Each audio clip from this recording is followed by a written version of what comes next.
Hey guys, I'm Jimmy and this channel is One Road. Today we're doing something that I've been wanting to do for years, and that is putting a lift kit on my 1995 GMC Suburban.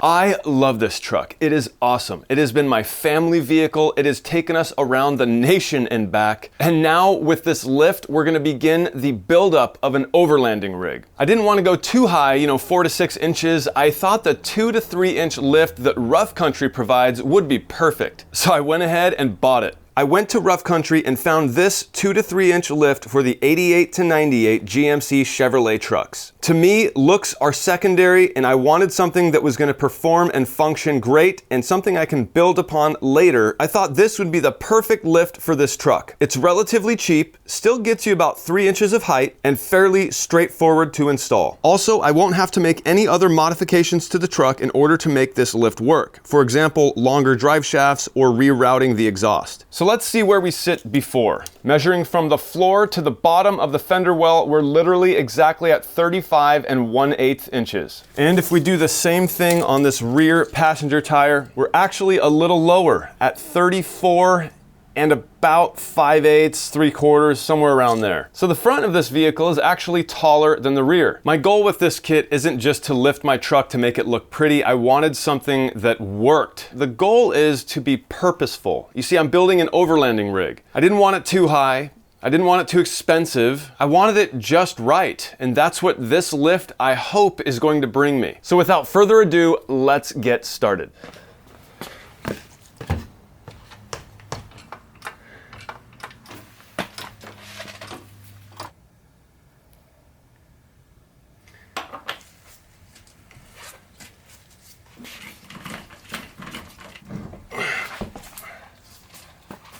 The first couple steps in the directions are to obviously jack up the vehicle, put it up on jack stands, and remove the front 2 wheels and tires. Next, if we look under the vehicle from the front, we can see our torsion bar and our torsion key. That rusty thing right there is the torsion key, which puts the tension on this torsion bar. We do need to remove this torsion key, which means we have to loosen it via this bolt. But first we need to take a measurement of the length of this bolt. Okay, if I place my tape measure all the way up against the keeper, to the very end of the bolt is just a hair over 1 1/4. So I'll go ahead and write that down. Okay, so not only did I measure, I took my paint pen and actually marked the bolt. That way I'll know exactly where to line it up to where it was before when I reinstall the new torsion keys. This will just give me a good base to start with. Of course, there's going to be some fine-tune adjustment after that, but at least I can put it right back to where it was from the factory to start with. And just so we're clear on all this, this is the torsion bar. This is basically just like your coil spring, only in the form of a bar. It's spring steel. This is what provides the suspension for the front 2 tires on a 4-wheel drive vehicle from GM. Then we have our torsion key here. On the end of the torsion key, we have our adjustment bolt there, and this adjustment bolt threads into this block here. So the next step is to remove this torsion key. To do that, I'm going to need a specialized tool that lifts the torsion key up so I can loosen the bolt,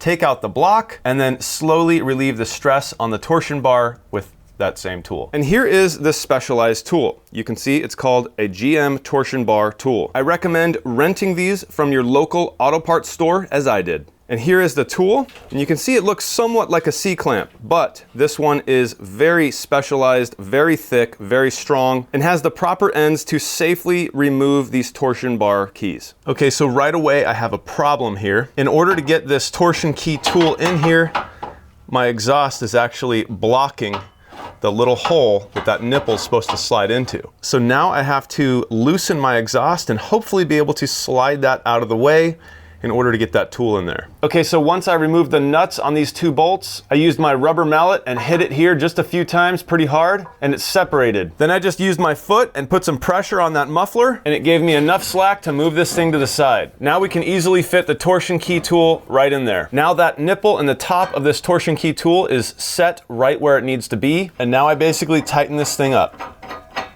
Okay, so we do have some pressure on this torsion key with this tool. Now we can see this threaded block and bolt are totally loose. And that's what we want. So I'm just gonna loosen this bolt so that I can remove this threaded block. Then I'll loosen this torsion key tool, and this thing should be ready to take out. We got the bolt out, and now the block. Now that the bolt and block are out, the only thing holding tension on this bar is this tool. So we're gonna slowly loosen that. All right, looks like we're totally loose. And now the object of the game is to break the seal from this torsion bar to the torsion key. Obviously there's a little bit of rust in there that's basically holding them together. So we want to try to get a hammer and break that free. I got the factory torsion key out of there. It wasn't too hard. I just struck the bottom of it with a hammer a few times and it seemed to break it loose. And here with the two keys lined up, you can see the difference between the two. Basically, we're just getting a lot more adjustability with the rough country torsion key versus the stock. The next step in the process is to remove this upper control arm. To do that, we're gonna have to remove this cotter pin and castle nut, and of course the bolt on each side of the arm. From the back side here, I used a pair of needle nose to push this cotter pin through just a little bit. I've just been really just trying to work it to get it out of there. It's coming. There we go. Now I can remove this nut using a 1 1/16 inch wrench. Push.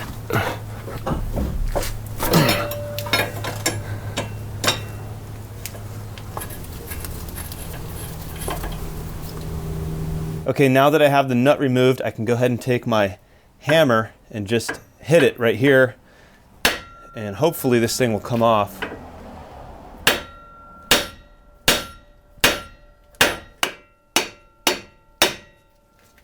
Couple of strong hits on this side, lighter hits on the other side, and it just seems to pop free. And the actual control arm bolts aren't that big of a deal. You're literally just using a 21mm socket and removing the nut. I did mark the adjustment washers just to try to put them back in somewhat of the factory location. We can now officially remove this upper control arm, and it comes right out, just like that.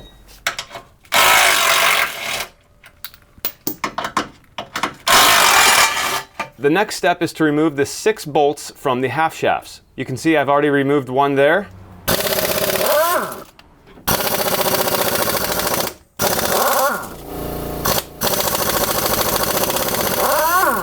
All right, my half shaft is now separated on this passenger side. I just have to go do the same thing to the driver's side. Underneath the truck, there's a couple of plugs we need to disconnect from the differential. And I also disconnected the vent tube. Now I'm gonna have to disconnect this drive shaft from the front differential. Well, good morning, everybody. It is now a new day, and I kind of got hung up last night trying to get this differential out. There was one bolt left in the top driver's side of the differential. I could not get it out. And the reason why was because I needed this ratcheting 21mm wrench. It's really the only way I can see that I'd be able to get that bolt out. The nut is actually sandwiched in between the frame. It's just really, really tight tolerances. You can't really get a socket in there and a ratchet. So hopefully this will do the job. This is what they have in the picture from the directions that they send. So I'm assuming that this is gonna do the job. You can see I have the differential supported with my jack, and the last thing I'm gonna do is try to get that bolt out, and then we'll be dropping that thing down and shaving off some of those cooling fins. Well, that's the bolt right up there. You can see it's very hard to get to that nut. It's sandwiched pretty close in between the frame and itself, so there's really no tolerance to get a ratchet or any other sort of tool in there. You really need a ratcheting wrench, so that's what I had to go get, and hopefully I can get something on the other side of that just to hold it steady, and we'll try to get this last one out of here. Okay, we have this lower driver's side differential mount, and according to the instructions we're supposed to cut this sucker off. So apparently that's what I'm gonna do, cut this off. Here we go.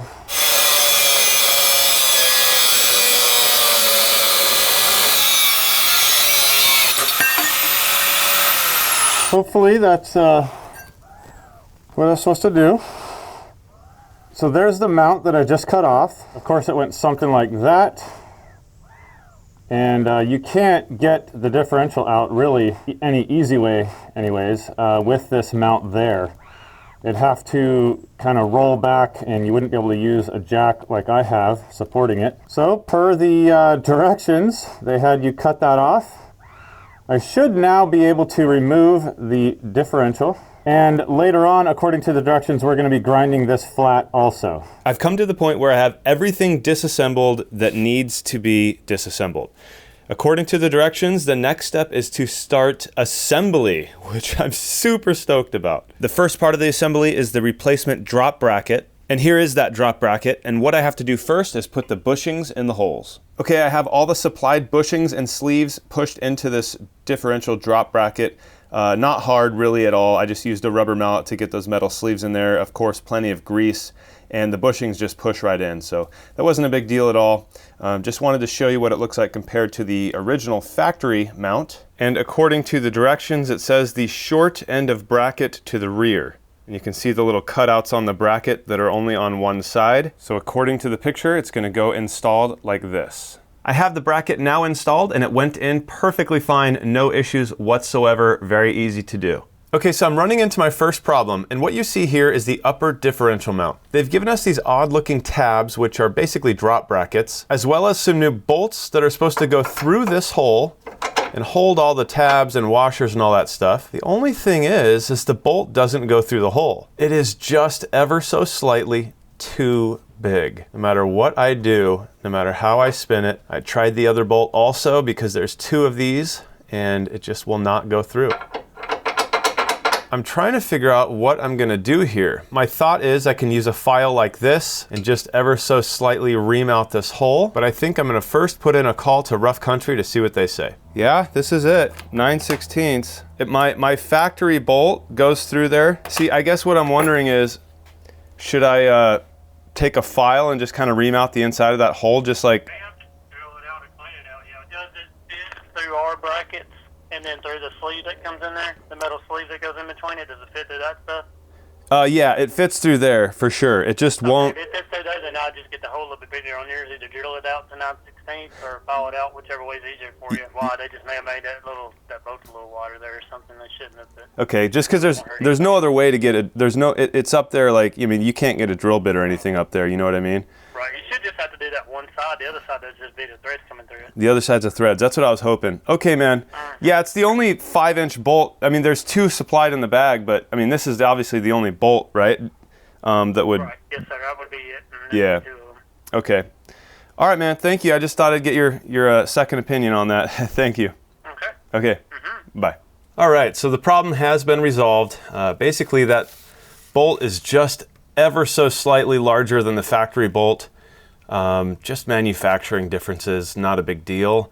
I took a file and probably for less than 5 minutes filed out only this side of the hole because the other side over here is only getting the threads and the threads fit through just fine. However, this side, the threads are only being threaded through. The threads don't push through this side. You have to actually thread it through this side. And that's the same for the factory bolt also. So with just minimal filing all around the entire inside of the hole for maybe 3.5 minutes, I was able to get this bolt to slide right through. I've run into another problem, and that is with this upper driver's side differential drop bracket. Basically, the odd shape that they have these things is not correct. I don't quite understand why it's like this. If you can see, the tolerance here between this piece and this piece doesn't allow for any sort of frame in between that. And that's exactly what we have, is a frame that kind of needs to go in between these. So essentially I need to grind down the corner of this half moon shaped piece so that the frame that this bolts to can actually fit in there. Otherwise, this doesn't sit flush. I called Rough Country about this and they said, oh yeah, you know, we've heard about that before. You might need to grind the frame down. It's a lot easier to do that. Well, in my eyes, it's a heck of a lot easier to do this, where I'm not laying on my back up in a tight space. I can just grind the corner off of this.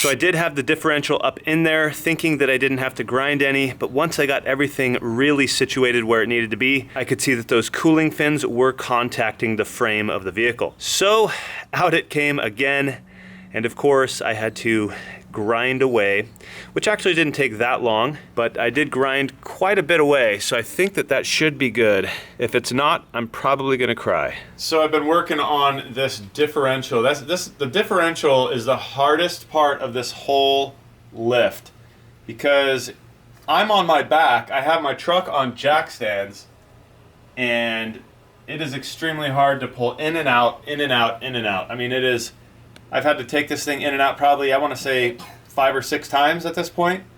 Now I'm working on trying to tighten the driver's side top differential bolts. It's going slowly. I'm hoping that this is my last time. I'm tightening these things up to really, you know, get this thing in here. So I'm hoping that the differential's done for now. How in the world am I supposed to get a wrench up there? Well, what's going on, guys? Today is day 3 of this lift install, and I promise you it's not that difficult. It's just that when you're trying to film everything and you're as anal as I am about making sure that the T's are crossed and the I's are dotted, it takes a little bit longer than it would normally take. I mean, I am going through everything with a fine-tooth comb, making sure it all fits absolutely perfectly, like the way it was supposed to. I'm not cutting any corners. I'm making sure that everything lines up exactly the way Rough Country intended it to, and it's kind of biting me in the butt in terms of time and effort that I'm having to put into this. What I mean by that is, you know, grinding off the cooling fins on the upper differential. I've had to take that thing in and out at least 4 times, if not more, because at first, the first couple times, I didn't think I had to, but that's because when I bolted everything up preliminarily, you know, it wasn't quite tight, and so the differential went up there, but the fins weren't contacting, and I thought I had enough room. However, once I actually finally bolted everything up, you know, thinking that was the last time, of course, I realized that the cooling fins did contact the frame. So, long story short, I'm trying to get this thing done at this point. I am almost done with the front. We do have the front differential pretty much completely done and bolted in as tight as it can go. I am going to go over all the bolts one last time just to verify that they are extremely tight. The last thing I'm doing is the lower driver's side differential mount. There is a hole that I have to drill, and I was able to get a smaller drill bit in there, but I had to borrow a drill from a friend that had a 1/2-inch chuck because I have to drill a 1/2-inch hole, and the only drill bits that I have need a 1/2-inch chuck on a drill, and I only have 3/8. Right here is the hole that I was telling you I had to drill. Basically, I do have a hole there. It's just a little too small, and so I'm gonna have to drill that sucker back out with a bigger drill bit just to make sure this bolt goes through. And to the point of what I was talking about, this is where the factory lower differential mount was. It was welded to the frame right here, and I cut it off, if you remember that, and then I had to come back and grind the entire thing basically away because this new mount from Rough Country had to lay perfectly flat up against the frame right there. And so in order to do that, there could not have been any sort of, you know, piece of the old, you know, mount there. I had to grind it completely flat. That took quite a while just to make sure that was flat, because the directions do state that once you have, you know, your differential bolted in preliminarily, nothing really super tight, you need to make sure that this is flat up against this frame in order to be able to mark your hole and drill your hole. Well, I had to tighten all the bolts pretty much all the way and basically move stuff around just to get this to be perfectly flat up against there. I just wanted to make sure that, you know, everything was lining up the way it should, and I was getting my holes exactly where they need to go. On the flip side of that, the other thing I'm looking at, if you can see my lower control arm here, there is some meat on the back of this that is possible to come in contact with the bolt that goes through that hole. So these are the little issues that I'm dealing with. Everything can seemingly be overcome. It's a lot of little, you know, small customizations you're having to make in order to make it work. Does the kit fit exactly like they said? Yes, but there is, you know, some variables involved. And I would imagine that's just due to the fact that, you know, none of these cars are built exactly the same. There's, you know, small variances, clearances, and things like that here and there. But they make this one lift to fit a variety of vehicles. So I'm assuming that's why. But we'll get through it and we'll get this bolt mounted, and I think the differential will be done at that point. Here's the drill I was able to borrow, but the downside to this is it's absolutely massive.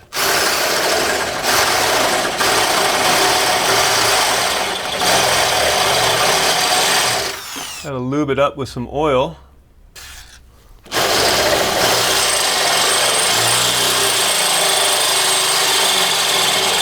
Okay, I'm laying on my back now looking up at the hole we just drilled. Let's look at the backside so I can show you what's going on here. There's the backside, and you can see exactly what I'm dealing with here. Everything is completely lined up exactly as it should be, but I do have a little bit of that control arm that I think I have to somehow cut off or grind away just so that bolt head or nut can fit there and not obviously come into contact under driving conditions. There she is, guys. We're making progress. Slowly but surely. So I was able to get this bolt in here, and it certainly wasn't easy. If you take a look at that, I had to take a file and file down this section here of this lower control arm. Some of you might be looking at this thinking it is idiotic how close that clearance is, but I think it's gonna be okay. Worst case scenario, I might hear some crunching, but that's just gonna be its own way of creating clearance, you know, itself as it rubs.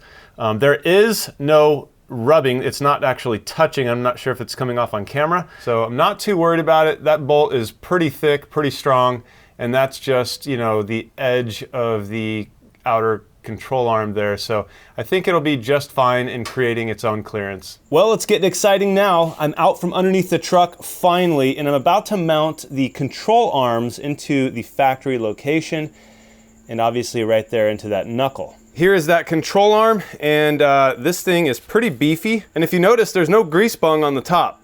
I actually just called Rough Country and they said that these are completely greased and ready to go, sealed, and you should never have to grease them. So those should go right in there just like that, and the ball joint just goes right into the top of the knuckle. Right there. Well, this is awesome. Everything seems like it's fitting absolutely perfectly. This is just my brake caliper that I zip tied up there to keep the stress off of the flex line, so don't mind that. So now I'm going to be bolting these control arms up to the frame and also to the knuckle. All right, we're really close now. I have the upper control arm as I showed you before. We have the lower shock mount extension bracket. And right now I'm working on these Rough Country N3 shocks that they have. I'm putting these optional boots over these. I bought these boots. They're about $5 or $6 each. I think they look really good, a lot better than if it was just a metal shaft. Okay, so I wanted to show you something else. You can see the bodies of both of these shocks are pretty much similar. I mean, they're about the same exact size, I would think. But when you come up to the shaft, look how thick that Rough Country shaft is compared to the Bilstein. Don't get me wrong, I love those Bilstein 4600s. They are fantastic shocks, but man, that is a massive difference. Well, good morning, guys. This is day 4, and I'm hoping that it is the final day. I've just got done installing the passenger side front shock. After that, I think I'm putting the torsion keys in, and I think the front is going to be buttoned up. But man, it has been slow going for me. Just a lot of little details that you just kind of have to figure out.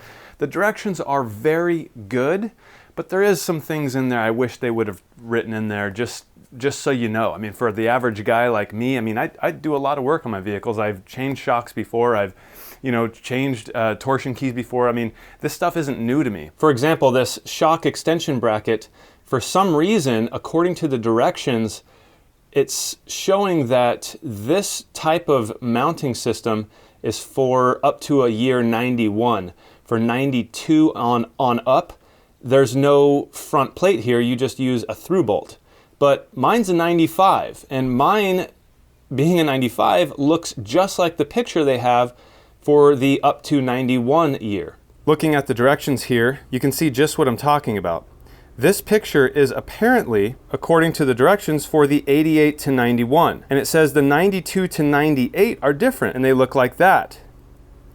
However, mine is a 95, which would fall into that 92 to 98 category, of course, but it doesn't look like that. It looks like that. So then I go through and, follow the directions, of course, bolting in the through bolt, and then realizing later on that I do need to bolt that extra little stubby bolt right through that front hole. And here you can see their finished picture, but again, this is not on a 92 to 98, this is up to a 91, however mine's a 95. So it's just little things like that, and I'm almost positive those directions were written a long time ago. So maybe there's some variances in there. And again, I realize all vehicles are not created equal. For some reason, mine's a 95, and according to Rough Country, has the older style lower control arm shock mount. I don't know why that would be, or if my truck is unique, or if there's many vehicles like that. I'm assuming there is. But just little things like that which are holding me up time-wise, because I'm having to kind of just figure it out as I go. I've already put in a bunch of calls to Rough Country, which I have to say, they are very helpful. It just takes a lot of time. That being said, that's why I'm on my 4th day. If I were to do this again, I can almost guarantee you I would cut the time installing this in half. I guarantee you I'd be able to do it in 2 days, because I'm having to figure every single thing out here and kind of just make minor adjustments or figure out which piece goes to where. The directions aren't super clear in that regard with the very, very minute details. They are in terms of showing the pictures and saying, next step is to bolt this up, or next step is to grab your shock and install it. But that's the generalization of what it says. It's like, grab your shock and install it. It doesn't tell you, hey, you also have to throw the sleeves into the bushings, and you have to make sure you have the right size crush sleeves, and you got to make sure you use your stock bolts here and there, but not here. A little bit of griping, I get it, but just want to let you guys know what I've been going through if by chance you're installing the same system. I do think overall, everything is fitting phenomenally well. It is a very well-designed system, I have to say. This last call I just put into Rough Country was about how much this shock is actually being compressed in its, resting state. And I would say that's a little better than halfway down. And so therefore I'm wondering, well, do I need that shock extension? Because that's basically making the shock compress another 2 inches, and it could, in its normally fully lengthened state, go all the way up to here. And so that amount of compression with the stock positioning without that Rough Country bracket seems like it'd be perfect.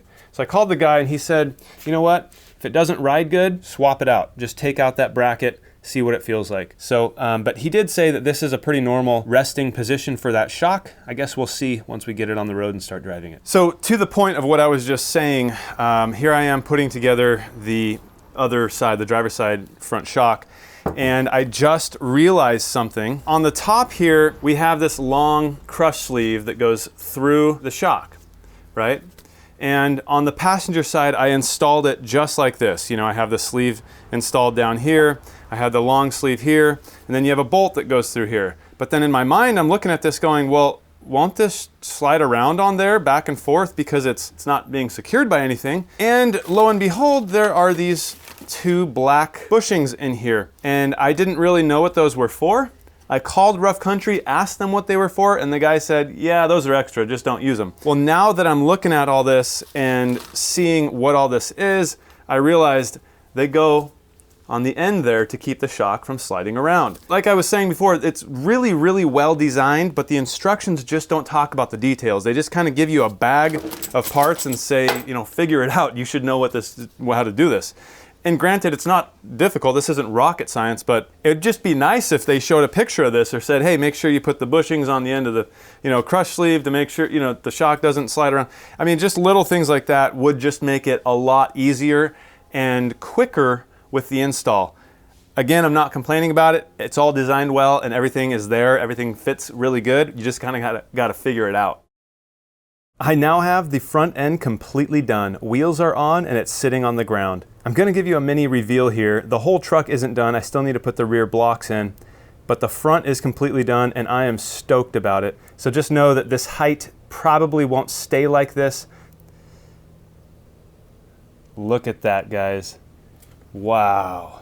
Of course, there's no hubcaps on there, and that baffling that covers the engine compartment is gone for now. But in terms of the height, I think we started at 35 and an eighth possibly, and now we are sitting at about 38 and a half. So we gained just in the stock positioning of the torsion keys right around 3.5 inches. So I have plenty of room to take that down again in case my ride is a little too rough. But so far, guys, this is incredible. I did have to bend the metal part of this brake flex line a little bit to get more slack. Right now it seems to have plenty of slack, but we'll see once we start turning the steering wheel. I also bent this part down a little bit just to give me a little bit more slack. So everything seems to be so far so good. So now that the front's done, we're gonna begin destruction on the rear. I already have it up on jack stands, and we're gonna start by removing my Bilstein shocks.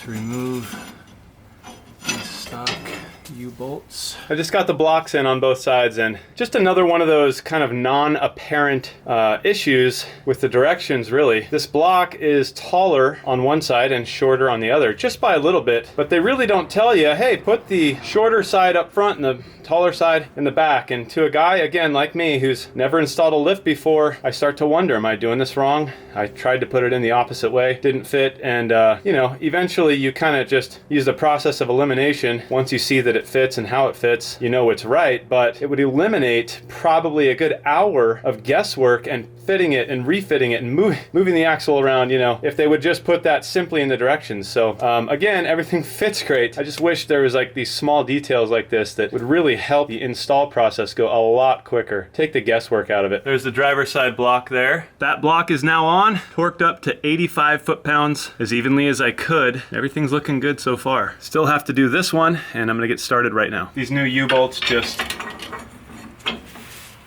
sit right in place. Can't really mess that one up.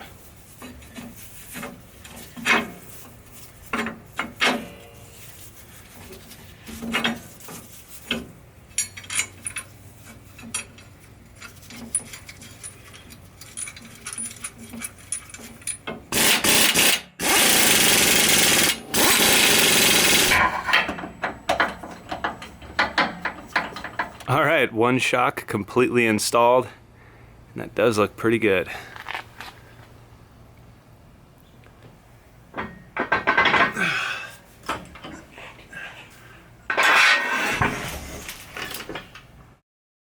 Well, good morning, guys. I finally finished the lift, and it took me 4 full days to get it done. It was a big undertaking. It really was. I had my truck here in the garage up on jack stands. So, I mean, I was probably working with, what, 1.5 feet, maybe a little bit better than that, but I was on my back the entire time wrestling that front differential out from underneath the truck, back in, back out, back in. I mean, it was hard. I'm not gonna lie, it was hard. And then on top of all that, I was filming it. I was trying to anyway. I know there was a lot of things I didn't film, but you know, I was trying to just get the highlights, the better things, because you don't really want to see me in there just trying to wrench on a bolt. For the most part, everything went really well. There was some parts I had to modify. I had to call Rough Country just to verify that. And yes, I had to modify a couple things. There were some things that fit like a little bit too tight for my liking, but you know, everything should work out just fine. Overall though, the look is amazing. I've driven it one time so far and hit some speed bumps and things like that just to feel how the ride was gonna feel. On some of the roads that were normally pretty bumpy, I have to say these shocks must be working really well because the roads seemed fairly smooth, smoother than normal. But on some of the speed bumps, when I would hit them at a moderate speed, I would literally feel the front end jumping off of the street and then back down, and I could hear the tires chirping as it hit the street again. And that brings me to my first point here. Now, this is just more of a soft reveal, okay? You can kind of get a sense for what this truck looks like right now, but I really want to bring it out into the daylight, especially once I get some good all-terrain tires on this thing. We're going to do a full reveal. But for now, you can get a sense for how tall this thing is from what we started with. If you remember when we started, we were just over 35. We were at about 35 and an eighth up to the bottom of this fender well. And right now you can see we are about 38, a little bit better than 38.5. So we gained some height, definitely over 3 inches, and I don't think we should be that tall. And on the back wheel here, we started at just about 34 3/4, I think just under that. And you can see now we're just over 36 3/4. So we gained just over 2 inches in the back. And that's obviously to be expected, being that that's pretty much exactly the size of the lift block that we put between the leaf spring and the rear axle. So with this height in the back, I think what I'm gonna do is bring down the front to maybe just a 1/2 inch over this. So maybe the front we could end up at about 37 3/8 or something like that. Now, of course, you can see the new torsion keys I have in there. And here is the adjuster bolt. And according to the directions, I put that adjuster bolt right where it was before. I not only measured it, but I marked it, just so I know literally the exact point that the screw was in the stock torsion key. This, however, is much too tight, so I am gonna have to back it off quite a bit, which I think is going to help with the overall ride quality and, you know, the tension on the torsion bars. I won't be bouncing up off the street when I hit a speed bump. Hopefully it'll just be able to soak it right up and everything will be good. That's my hope anyway. If you look at the tip of the adjuster screw, you can see there's not a whole lot of adjustment left. We might have an inch or so, so I'm hoping that this all works out the way I think it's going to. But I have to say, I am very surprised with how much height I gained just by putting these torsion keys on. Hopefully I can get it back down a little. Okay, so actually the driver's side is even higher than this passenger side. I think what I'm gonna do on this passenger side, maybe 1 whole turn. And on the other side, I might go 2 whole turns. And I can obviously see my mark on the bolt, so I'll know exactly what 1 whole turn is. But here we go. That was 1 whole turn down. All right, with that very minor adjustment on those torsion screws, we did have an effect on the height of this thing. So let's check that out. So here on this passenger side front tire, we're sitting at about 38.5 inches. And back here on this passenger side rear, we're sitting about 36 7/8, it looks like to me. With those two measurements, what that means is the front is sitting about 1 5/8 inches taller in the front than it is in the back. That's pretty tall. I think I'm gonna bring it down, and like I was saying, I just wanna get this thing about a 1/2 inch taller in the front than it is in the back. So I think I have about 1 1/8 inches to lower this front, and I hope I can do that with the adjustment left in that torsion key. We'll see. So we've only loosened this 1 turn so far. We did 2 full turns on the driver's side. I think what I'm gonna do this time is go 3 full turns and we'll see where we're at. And again, I can watch this screw exactly. 1, 2, and that's 3 full turns right there. Okay, I just finished with that adjustment. On this passenger side, I did 3 full turns, and on the driver's side, I actually did 4, because the driver's side was consistently about a little bit more than 1/8 inch taller than the passenger side. But with the 4th turn, I was able to get both of these fender wells to line up with the ground and be exactly 38 inches tall. Here you can see we're just at about 38 inches. So that looks pretty good to me. Both sides look exactly like this. I think what I need to do now is actually go drive it. I did jump up and down on this bumper just to try to unload those torsion bars. And so this is where it's sitting with all those adjustments. But the real test is gonna be to drive it down the street, see what it feels like, hit some speed bumps, and then remeasure and see where we're at.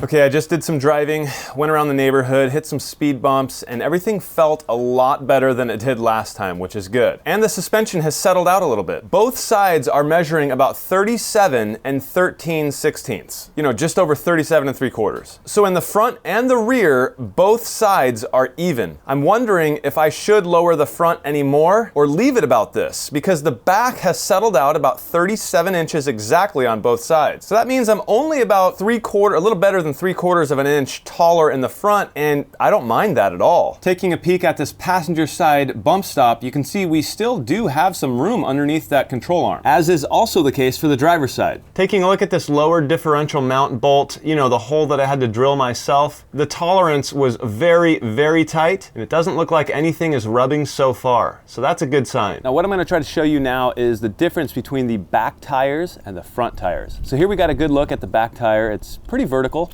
If we move the camera over just a little, we can see how much the front tire differs. The top of the front tire is kicked out quite a bit. So this is where the alignment comes in, and I am going to have to get an alignment very soon. Back into the back tire, pop back to the front tire. Yeah, that's a big, big difference. Well, all right, guys, we got her done. Here is the epic result. The truck looks magnificent. The final numbers are just about 3 inches in the front and 2 inches in the back. To my eye, it seems to be sitting pretty level. The front is up just ever so slightly more than the back, but to the eye, it looks perfectly level. I couldn't be more happy with the looks. This is exactly what I was going for. Something that looked factory. Something that looked like the way it could have come out of the factory back in 1995. I didn't want some crazy high expensive lift. I just wanted something sensible. Something usable, something that wasn't going to ruin the ride quality of this truck. That being said, I did actually have to reduce the tension on the torsion bars after I initially had them set to the factory locations. With the torsion key bolt at its factory location, I had almost 4 inches of lift in the front. I knew that wasn't right. This is a 2 to 3 inch kit. So I brought it down to just under 3 inches, and now the ride quality seems really good. The height seems perfect. The look seems perfect. I do have a couple of concerns, but we'll hash those out in some later videos. I still do need to get it aligned, so we'll see how that goes. But overall, first impressions are, this thing is awesome. For $629, I got this entire lift kit, which gave me 3 inches of lift in the front, 2 in the back, and it looks great. The shocks that I took off of this truck were Bilstein 4600s, which I absolutely loved. I am getting used to these new shocks, though they do seem beefier than those Bilsteins, and they do seem to ride pretty good on the normal road. Stay tuned, because there's going to be lots more videos featuring this truck. This is just the start of the build, and I want to give a special thanks to those who contributed to this build. Their names are listed at the website at www.oneroadgarage.com. Next up for this truck is some bigger tires. Well, if you enjoyed this video, please hit that thumbs up. And obviously, if you're not subscribed, subscribe. And don't forget to check the description below and comment if you'd like. My name is Jimmy, this is One Road, and I thank you for watching.